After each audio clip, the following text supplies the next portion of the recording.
dans la présence de Dieu, c'est se priver de toutes choses qui cadrent avec ton bonheur. Je vais bien les traduire comme ça.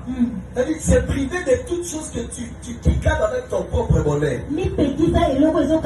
Parce que souvent avec Dieu, Dieu n'a pas besoin que tu cherches ton bonheur.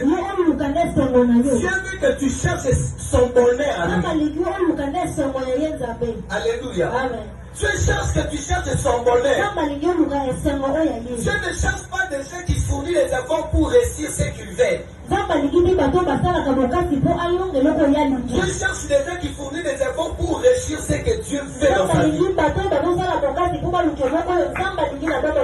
Dans la vie, si tu veux aller très loin, ne cherche pas des choses que tu veux.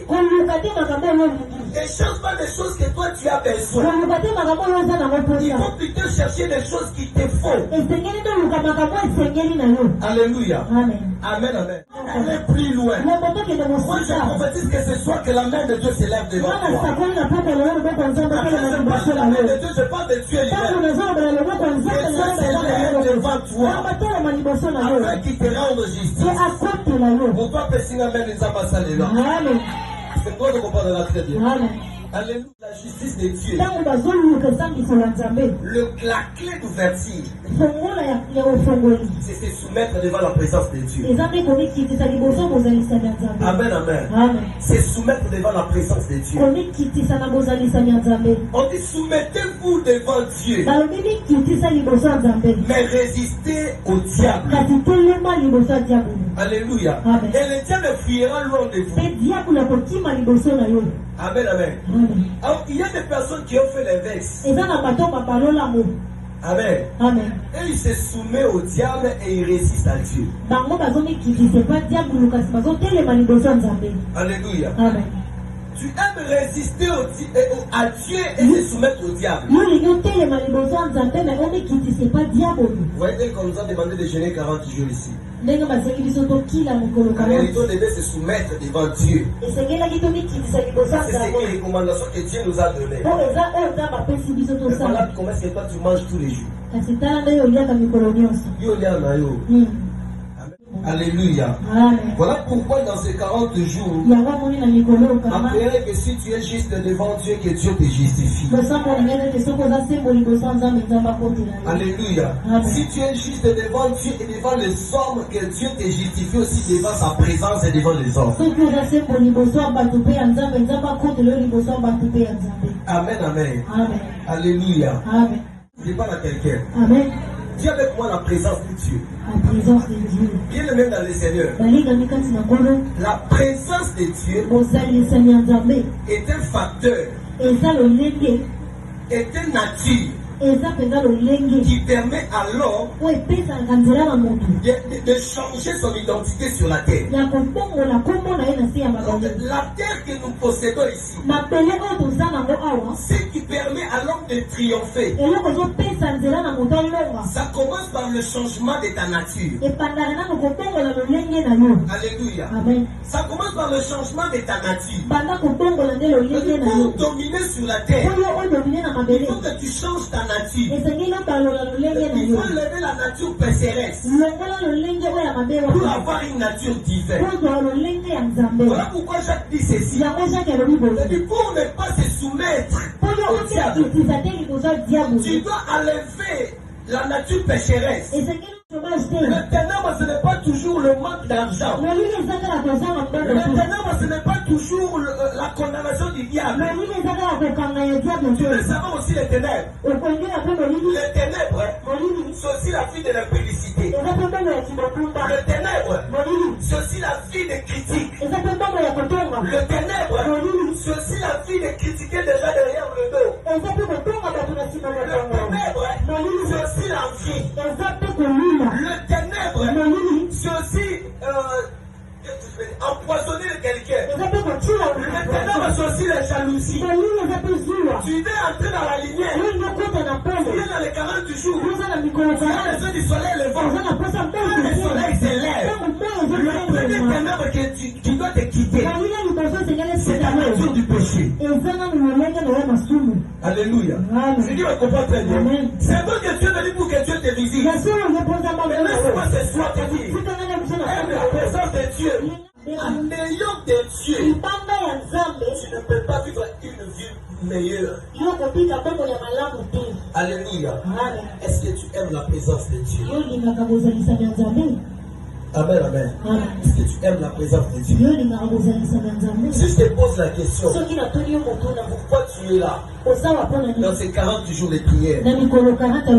Beaucoup de personnes ici vont me dire, je suis là, je veux que Dieu me rende justice, que le soleil levant s'élève, que ma vie quitte dans le ténèbre, que ma vie entre dans la lumière.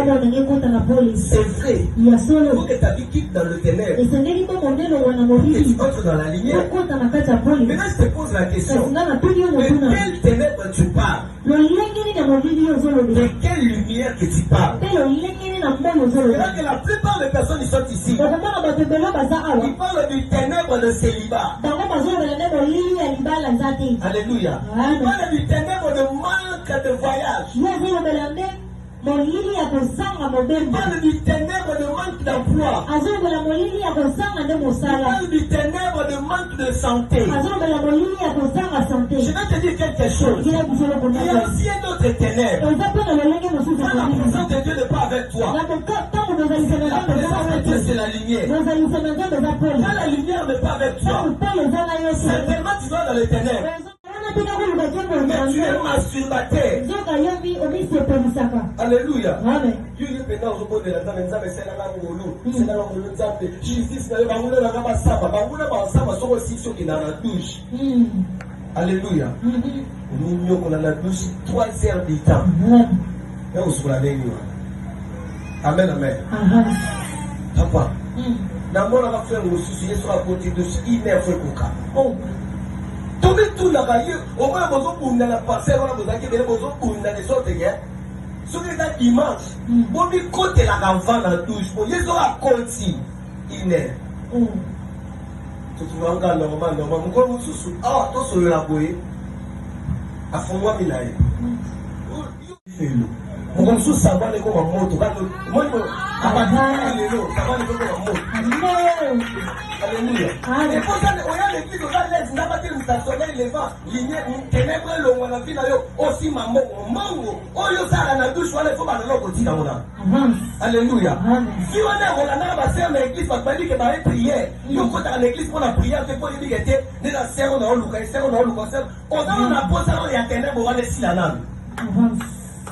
Alléluia. Est-ce que Dieu comprend très bien? Ah, cette semaine, je suis venu te parler de la présence de Dieu. La présence de Dieu va t'écarter de la vie de péché. Tu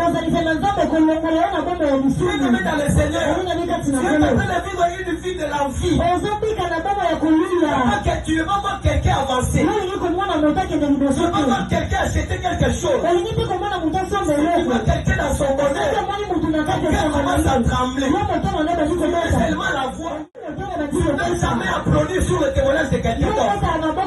Alors tu as besoin du soleil levant. Ton père doit commencer par changer. Avant que Dieu te donne ce que tu cherches, c'est pas encore d'abord avec ce péché-là. Alléluia. Autant mon petit maman bé. Amen, amen. Mon petit maman là, ils ont marqué. Aussi bon, tu as un bouton avancé dans la vie. Amen, amen. C'est ça, amen, amen, amen. Amen, amen. Amen. On a monté, on a à ton niveau, tu as un programme, tu as fait ça le passé. On a nani. Amen, amen. Oza, nani. Tu sois bâti qui rose à l'ethnie. Amen, amen. On va s'en aller levant. Maintenant, on change dans le thème. Sauf que tu sous la protocole, tu as une semaine, tu as une femme, tu as une bataille, tu as un goûté.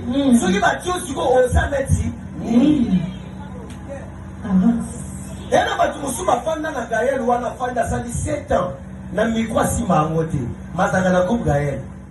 le côté le plus faible de Dieu. Je vais parler de la faiblesse de Dieu. Il y a quelqu'un qui pense que je vais dire l'adoration. Exactement. C'est l'adoration. Mais l'adoration que je parle. Je ne vais pas dire Alléluia, adoration. Ce n'est pas de ça que je parle. Alléluia.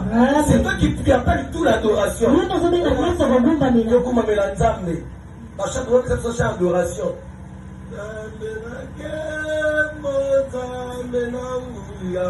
Ça va adoration.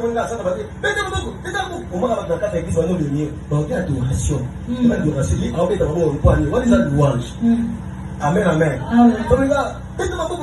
Adoration.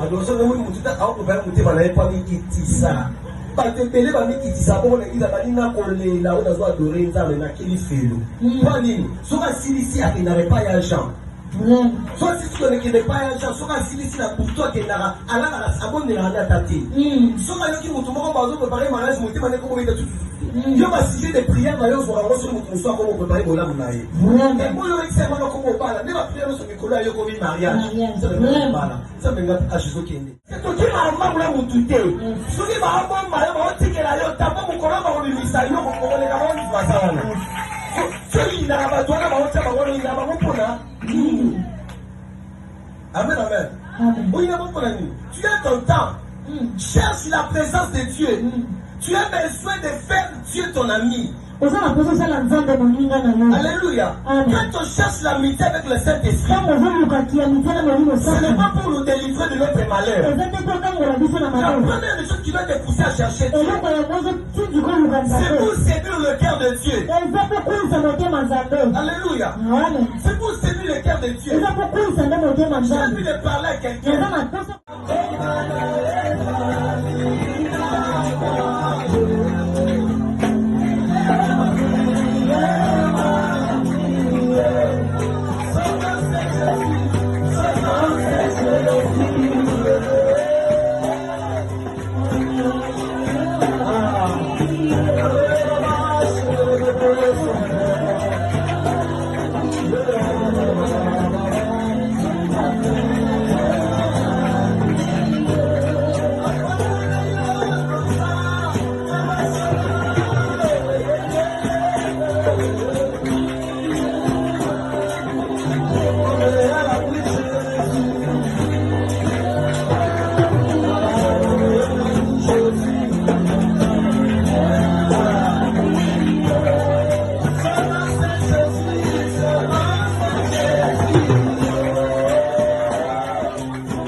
See